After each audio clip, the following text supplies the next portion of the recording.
Unlike a file server, where once a document is edited or re-uploaded, the file is overwritten permanently. SharePoint allows you to save versions of any document within a library. This can help prevent costly and disastrous mistakes when files are overwritten. By default, file versioning is turned off in document libraries. However, you can go and enable the library to save versions automatically. File versions are saved whenever there is a change in the document. This can happen if the file is edited directly by clicking on it, or by uploading a file with the same name by changed content. In both cases, SharePoint takes the responsibility of maintaining the earlier versions. There are 3 different settings when it comes to version control in a library. The first, the default, is to have no versions. This is useful when the files are fixed and no changes are required or expected, or you only want to maintain the latest changes. The second option, major versions, stores each saved version with a consecutive number starting from 1.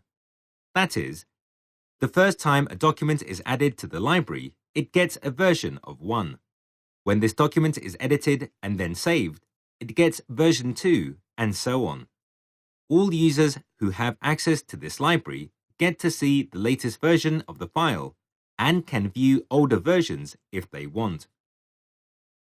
The third option, major and minor versions, stores both major versions as in 1, 2, 3, etc., as well as their minor versions 1.1, 1.2, 2.1, 2.2, etc.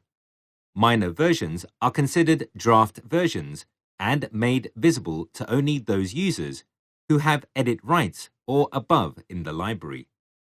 All users who have any type of access on the library can view the major versions. When saving and checking in the document, you get a choice of which type of version to use. If you select minor, it saves the next consecutive minor version number. If you select major, it does the same for the next major number. You can view the version history of any document from its context menu. You can also restore any particular version as the current version from this screen.